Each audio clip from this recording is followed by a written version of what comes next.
இன்றைக்கு தெரிந்து கொண்ட வேத பகுதி ஓசியா 11ஆம் அதிகாரம் 8ஆம் வசனம். ஓசியா சாப்டர் 11 verse 8. 1057வது பக்கத்துல இருக்கு தமிழ் பைபிள்ல. முதல் 2 சென்டென்ஸ் மட்டும் பார்க்கலாம். எப்பிராயிமே, நான் உன்னை எப்படி கைவிடுவேன்? இஸ்ரவேலே, நான் உன்னை எப்படி ஒப்பு கொடுப்பேன்? எப்பிராயிமே, நான் உன்னை எப்படி கைவிடுவேன்? இஸ்ரவேலே, நான் உன்னை எப்படி ஒப்பு கொடுப்பேன்? இந்த 11ஆம் அதிகாரம் பூராவுமே இப்ராயிமை பற்றி தான் சொல்லப்பட்டிருக்கு. இப்ராயிமையும் அவனுடைய கூட்டத்தாரையுமே பற்றி சொல்லப்பட்டிருக்கு. இப்ராயிம் யார் என்று சொன்னால் யாக்கோபின் குமாரனாகிய யோசேப்பின் இளைய சகோதரன். மனாசே மூத்த சகோதரன், இளைய சகோதரன் எப்ராயிம். ஆண்டவர் நிறைய வாக்குத்தத்தங்கள் எப்படி கைவிடுவேன் என்று சொல்லி அவ்வளவு உறுதியா சொல்லும் போது ஆண்டவர் நிறைய வாக்குத்தத்தங்களை நம்மளுக்காக கொடுத்திருக்கிறார். உபாகமம் 31ஆம் அதிகாரம் 6, 8ஆம் வசனங்களை படிக்கிற டிட்டானமி சாப்டர் 31 verse 6 and 8. நீங்கள் பலம் கொண்டு தினபனதாயிருங்கள், அவர்களுக்கு பயப்படவும் திகைக்கவும் வேண்டாம். உன் தேவனாகிய கர்த்தர் தாமே உன்னோடே கூட வருகிறார். அவர் உன்னை விட்டு விலகுவதும் இல்லை, உன்னை கைவிடுவதும் இல்லை என்று சொன்னான். 8ஆம் வசனம். கர்த்தர் தாமே உனக்கு முன்பாக போகிறவர், அவர் உன்னோடே இருப்பார். அவர் உன்னை விட்டு விலகுவதும் இல்லை, உன்னை கைவிடுவதும் இல்லை. நீ பயப்படவும் கலங்கவும் வேண்டாம் என்றார். இன்னும் ஒரு வசனம், 2 வசனம் வாசிக்கலாம். ஏசாயா 41ஆம் அதிகாரம் 10ஆம் வசனம், 14ஆம் வசனம். நீ பயப்படாதே, நான் உன்னுடனே இருக்கிறேன். திகையாதே, நான் உன் தேவன். நான் உன்னை பலப்படுத்தி உனக்கு சகாயம் பண்ணுவேன்.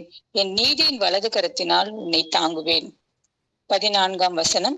யாக்கோபு என்னும் பூச்சியே, இஸ்ரவேலின் சிறு கூட்டமே, பயப்படாதே, நான் உனக்கு துணை நிற்கிறேன் என்று கர்த்தரும் இஸ்ரவேலின் பரிசுத்தருமாகிய உன் மீட்பர் உரைக்கிறார் என்று சொல்லப்பட்டிருக்கு. இந்த உபாகமத்துல படிச்ச வசனங்கள், ஏசாயால படிச்ச வசனங்கள், அநேக வசனங்கள் நம்ம வேதாகமத்துல உண்டு.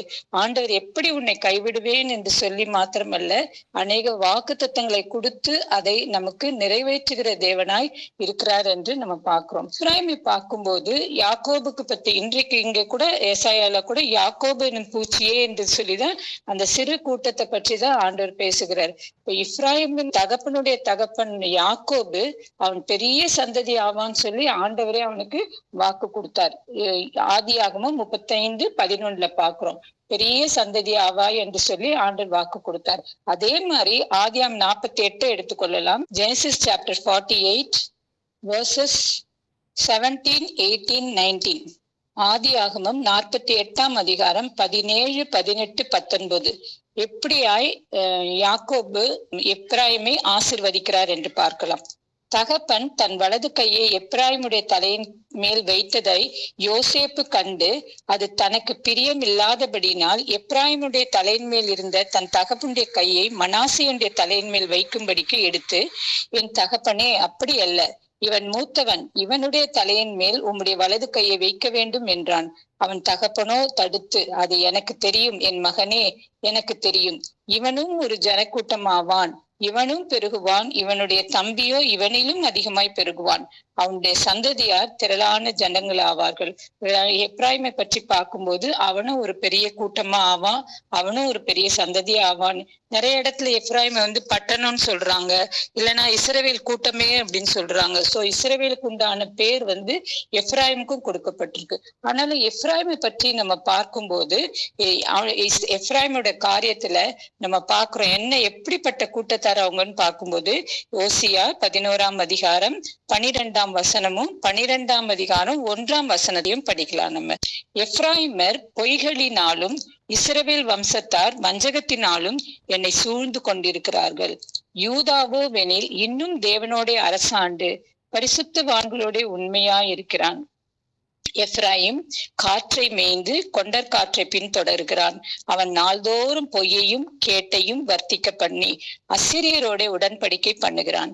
எகிப்துக்கு எண்ணெய் கொண்டு போகப்படுகிறது. இந்த 2 வசனத்திலும் எதை ரொம்ப இம்பார்ட்டண்டா எப்ராயிமரை பற்றி சொல்லும் போது பார்க்கும்போது அவர்கள் பொய்யராய் காணப்பட்டார்கள். ரெவலேஷன் 21:8 வெளிப்படுத்தல் 21:8 வசனத்துல பொய்யர் அனைவரும் விக்கிரக ஆராதனை அனைவரும் அக்கினி கடலிலே தள்ளப்படுவார்கள் என்று சொல்லப்பட்டிருக்கு. அதனால பொய்யரை ஆண்டவர் விரும்புகிறதே இல்லை. நம்ம பொய் பேசுறத கூட ஆண்டவர் விரும்புகிறத. நம்ம விளையாட்டுக்கோ சில பொய்களை நம்ம கூறுகிறோம், ஏதோ எக்ஸ்கியூஸ்க்காக நம்ம சில பொய்களை கூறுகிறோம். அது கூட தவறுதான். கூடுமானால் பொய் தவிர்ப்போம், அப்படி அல்ல. பொய்யே பேசக்கூடாது. 10 கட்டளைகள்ல ஒன்று பொய் பேசாதிருப்பாயாக என்று ஆண்டவர் சொல்லி இருக்கிறார். அதனால அன்றைக்கு ஒரு சாட்சி கேட்ட என்னுடைய அதர் குரூப்ல யங் கேர்ள் தான். அவளோட வாஞ்சை எப்படின்னா லேட்டா போவாள். ட்ரெயின் லேட்டுன்னு சொல்வாளாம். ஏன் லேட்டுன்னு ட்ரெயின் லேட்டு மேம் சொல்வாள். அது அன்றைக்கு யோசிச்சாலாம், இல்ல நம்ம வேற ஏதாவது காரணம் சொல்லலாம், ஏதாவது வீட்டுல இருந்து எனக்கு இப்படி பிரச்சனை அப்படி எல்லாம் சொல்லலாம் அப்படின்னு. பட் ஆனா ஆண்டவர் அவளை அந்த பொய் பேச விடல. அது அவளுக்கு ஒரு உணர்த்துதல் வந்தோன்னு அவ சொன்னால, இல்ல ஆண்டவரே நான் பொய் பேச மாட்டேன், எனக்கு நீங்க சாதகமா அவங்க எனக்கு முடிச்சுட்டாங்க இதை, நானா பொய் பேச மாட்டேன். அதே மாதிரி அவ போன உடனே அவங்க மேம் எதுவுமே கேட்கலையா, எல்லாரும் சைன் போட்டு போங்கன்னார். சோ ஆண்டவர் அந்த இடத்துல கூட அந்த பிள்ளைய பொய் பேசாதபடி தடுத்தார். இதனால் நம்முடைய வாழ்க்கையில கூட நம்ம பொய் பேசக்கூடாது என்ற அந்த காரியத்தை நம்ம நிர்ணயித்துக் கொள்ள வேண்டும். எப்ராயிமர்கள் பற்றி ஆண்டவர் சொல்லும் போது அவர்கள் பொய்யரின் கூட்டமாய் இருந்தார்கள் என்று நம்ம பார்க்கிறோம். சோ இந்த எப்ராயிமை பற்றி நம்ம பார்க்கும்போது 3 குறிப்புகளை மட்டும் பார்க்கலாம். ஓசியா 11ஆம் அதிகாரம் 9ஆம் வசனத்துல என்ன சொல்லப்பட்டிருக்கு? முதலாவதாக, என் உக்கிர கோபத்தின்படியே செய்ய மாட்டேன், எப்ராயிமை அழிக்கும்படி திரும்ப மாட்டேன், ஏனென்றால் நான் மனுஷன் அல்ல, தேவனாய் இருக்கிறேன், நான் உன் நடுவில் உள்ள பரிசுத்தர், ஆகையால் பட்டணத்துக்கு விரோதமாக வரேன். சோ எப்ராயிமுக்கிட்ட ஆண்டவர் என்ன சொல்றாரு பார்க்கும்போது, நான் மனுஷன் அல்ல, தேவனாய் இருக்கிறேன். எக்ஸடஸ் 20ல என்ன போட்டிருக்கு? யாத்திராம் 20ஆம் அதிகாரத்துல 10 கட்டளையில, உன் தேவனாகிய கர்த்தர் நானே, என்னை அன்றி உனக்கு வேறே தேவர்கள் உண்டாயிருக்க வேண்டாம், மேலே வானத்திலும் கீழே பூமியிலும் என்று ஆண்டவர் சொல்லியிருக்கிறாரு. அதனால எப்ராயிமுக்கு அவ்வளவு பொய்யர் கூட்டமா இருந்தாலும், ஆண்டவருக்கு பிரியமில்லாய் நடந்தாலும், தேவனாய் இருக்கிறேன், நான் தேவனாய் இருக்கிறேன், நான் கர்த்தர், நான் மாறாதவர் என்று திருவுளம் பற்றுகிற தேவன், நான் உன் மத்தியில பரிசுத்தராய் இருக்கிறேன்றார். அப்ப ஆண்டவர் அவ்வளவு பரிசுத்தமுள்ள தேவன் நம்ம மத்தியில வாசம் பண்ணும்போது, நாமும் கூட எவ்வளவு பரிசுத்தமாய் நம்ம ஒவ்வொரு நாளும் நம்ம ஆயத்த பண்ணினவர்களாக, பரிசுத்தத்தின் மேல் பரிசுத்தம் அடைகிறவர்களாக நாம் காணப்படுகிறது. அதனால முதலாவது பார்த்தது நான் தேவனாய் இருக்கிறேன், மனுஷன் அல்ல. எப்ராயிமுக்கு ஆண்டவர் தேவனாய் இருந்தது போல நம்முடைய பாவங்கள் அக்கிரமங்கள் எல்லாவற்றையும், நம்ம பொய்யரா இருந்தோம், ஆண்டவர் நம்மள ஜீவனுள்ள சாட்சியாக எழுப்பி நிறுத்தி வச்சிருக்க. எல்லாமே அவருடைய சிந்தின ரத்தத்தின் மூலமாக தான். ரத்தம் சிந்தப்படுதல் இல்லாமல் பாவ மன்னிப்பு கிடையாது. அந்த பாவ மன்னிப்பை நம்ம பெற்றுக்கொள்ளும்படியாக ஆண்டவர் சிலுவையில மரித்தார் என்று பார்க்கிறோம். எப்ராயிமுக்கு ஆண்டவர் இறங்கினது போல நமக்கும் இறங்கி இந்த ரட்சிப்பை கொடுத்து, நான் தேவனா இருக்கிறேன், மனுஷன் அல்ல. ஆகினால் நம்ம எப்பொழுதும் ஞாபகம் வச்சுக்கலாம், அவர் நம் தேவனா இருக்கிறார். மனுஷனாகிய மனுஷன் பொய் பேசுவதற்கு நான் மனுஷன் அல்ல என்று ஒரு இடத்துல சொல்றார். இது எனக்கு லேசான காரியம்னு சொல்றார். அதனால மனுஷனுக்கு லேசான காரியமா இருக்கலாம், ஆனா தேவனுக்கு அது லேசான காரியமே கிடையாது. எந்த சூழ்நிலை நம்முடைய வாழ்க்கையில இருந்தாலும், வியாதியோ பொருளாதார நெருக்கடியோ சமாதானமின்மையோ எதுவா இருந்தாலும் அது லேசான காரியம். ஏனென்றால் அவர் மனுஷன் அல்ல, தேவனாய் இருக்கிறார். அடுத்த குறிப்பு பார்க்கலாம். யோசியா 11ஆம் அதிகாரம் 4ஆம் வசனம். 2வது குறிப்பு, மனுஷரை கட்டி இழுக்கிற அன்பின் கயிறுகளால் நான் அவர்களை இழுத்தேன், அவர்கள் கழுத்துகளின் மேல் இருந்த நுகத்தடியை எடுத்து போடுகிறவரை போல இருந்து அவர்கள் பட்சம் சாய்ந்து அவர்களுக்கு ஆகாரம் கொடுத்தேன். எப்ராயிம் ஆண்டவர் எவ்வளவு அன்புள்ளவராக, அன்பின் கயிறுகளால் அவரை இழுத்து கட்டினேன் என்று சொல்லுகிறார். நம்மள கூட ஆண்டவர் அப்படிதான். அவருடைய அன்பை நம்ம பார்க்கும்போது ஆழம், அகலம், நீளம், உயரம் எதுவுமே அளக்க முடியாது. அந்த வித அனாதி சிநேகத்தினால் உன்னை சிநேகித்தேன் என்று சொல்ற இந்த வசனங்கள்லாம் நம்ம உரிமை பாராட்டி கேட்கிறோம். ஆனா அப்படியே அவருடைய அன்புனால நம்மளை இழுத்து கட்டி வச்சிருக்கிறாரு. நம்முடைய நுகத்தடி இருக்குது. நம்ம எப்படி அந்த மாடுகளுக்கு அந்த நுகத்தடியோடு போய் அது சுமந்து போகுது, நம்முடைய வாழ்க்கையில கூட, நம்முடைய ஒவ்வொருத்தருடைய லைஃப்ல கூட நிறைய நுகத்தடிகள் காணப்படுகிறது. ஆனால் அந்த நுகத்தடிகளை முறித்து போடுகிற தேவன், அவர் தம் பட்சமாய் சாய்ந்து நமக்கு ஆகாரம் கொடுக்கிற தேவனோ, அன்னுதினம் நமக்கு ஆகாரம் கொடுக்கிற மன்னாவினால, பரிசுத்த மன்னாவினால, தேவனுடைய வார்த்தையினால ஆண்டவர் அன்னுதினம் நம்மளோடு கூட பேசுகிறார். எப்படி பேசுவார்னே சொல்ல முடியாது. அன்னைக்கு நான் ஒரு நாள் ஸ்கேனுக்கு போறேன். அது ஒரு மெதுவான ஒரு கிரிட்டிக்கலான ஸ்கேன். அது 20 மினிட்ஸ் தான். ஆனாலும் அதோட ரிசல்ட் எப்படி இருக்குமோ என்னன்னு என்ன ஒரு மாதிரி இருந்தது எனக்கு. பட் ஆனா ஆண்டவர் அன்னைக்கு என்னுடைய டெய்லி போர்ஷன்ல அது இங்கிலீஷ்ல பார்த்தா அது ஸ்கேன், ஆண்டவரே அதை ஸ்கேன் பண்றாருன்னு வந்தது. இன்னொரு தமிழ்ல பாத்தீங்கன்னா அது தூக்கு நூலுன்னு இருக்கு. தூக்கு நூலுக்கு இங்கிலீஷ்ல வந்து ஸ்கேன் போல இருக்கு. சோ அந்த வசனம் நான் குறிச்சு வச்சிருக்கேன், நான் இப்ப சொல்ல முடியல.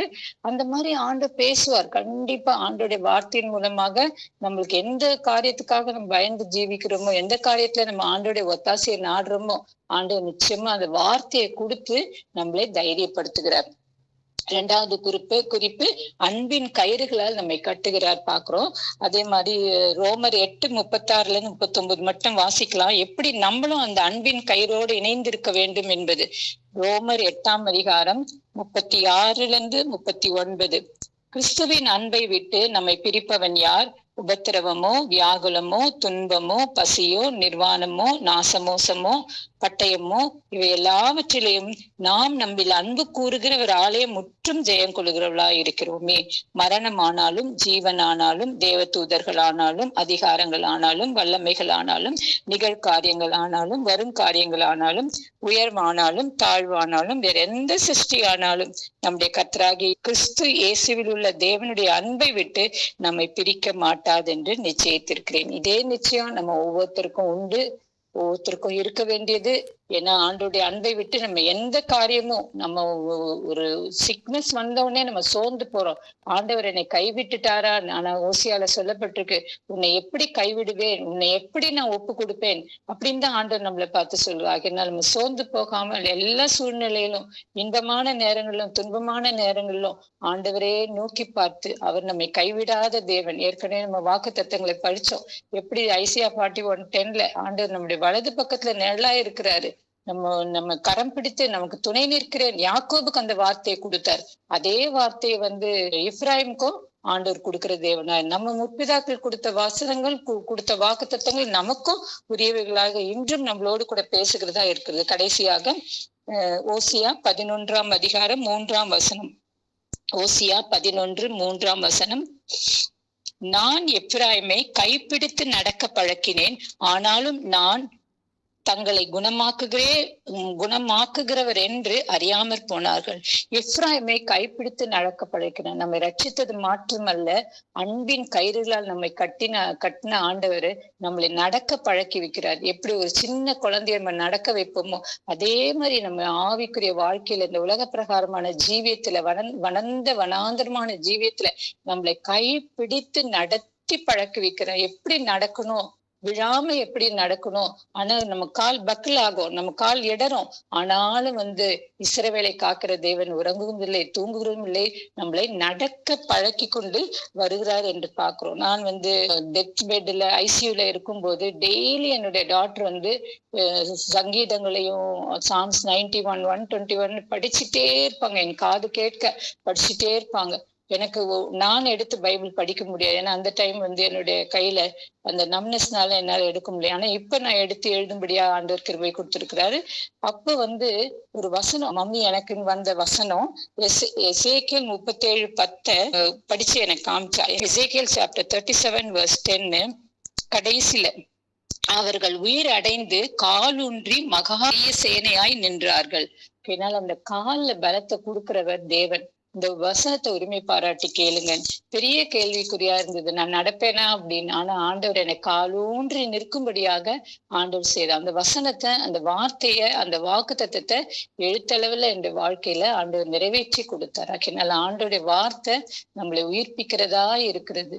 ஆண்டவர் நம்ம சாவாமல் இருந்து அவருடைய துதியை சொல்லும்படியாக செய்கிறது என்று பார்க்கிறோம். அதாவது கடைசியாக நம்ம என்ன பார்த்தோம், அவர் நடக்க பழக்கினார். எப்படி ஈனாக்கு தேவனோடு சஞ்சரித்து நடந்தானோ, அதே மாதிரிதான் நம்ம ஒவ்வொருத்தருடைய வாழ்க்கையிலும் நம்ம ஆண்டவரோடு கூட நடக்க பழக்கணும். இந்த 85th anniversary மீட்டிங் ஜோஷ்மால் நடந்தது. அந்த ஊழியக்கார் 3 காரியங்கள் சொன்னார். ஆண்டவரோடு கூட நடப்பது, ஆண்டவருக்கு பின்னாக நடப்பது, ஆண்டவருக்கு முன்பாக நடப்பது. ஆண்டவருக்கு முன்பாக நடப்பதுன்னா ஆபிரகாம் தேவனுக்கு முன்பாக நின்றான்னு சொல்றது, அந்த மாதிரிதான். முன்பாக நடக்குதுன்னா அவருடைய பிரசன்னத்தை ஆனந்திக்கிறது, ஜெபம் பண்றது, அந்த மாதிரிதான். சோ இந்த 3 காரியங்களை நம்ம இடத்துல எப்பொழுதும் காணப்படும். ஏனென்றால், ஏன் ஆண்டவர் அப்படி சொல்றாரு? ஓசியா 11:8 உன்னை எப்படி கைவிடுவேன், உன்னை எப்படி ஒப்பு கொடுப்பேன். ஏனென்றால் நாம் அனைவரும், பக்ஸி அங்கிள் அடிக்கடி ஒரு வார்த்தை சொல்வார், all are equal, all are precious, all are important. அனைவரும் சமம் உள்ளவர்கள், அனைவரும் விலையேற பெற்றவர்கள், அனைவரும் முக்கியமானவர்கள். சோ நம்ம எல்லாருமே ஆண்டவருக்கு முக்கியமானவர்கள். அதனாலதான் ஆண்டவர் நம்மளை பார்த்து எப்படி கைவிடுவேன், எப்படி ஒப்பு கொடுப்பேன் என்று சொல்லி தேவன் தாமே இந்த வசனத்தை ஆசீர்வதித்து கொடுப்பாராக. ஆமேன். Praise the Lord.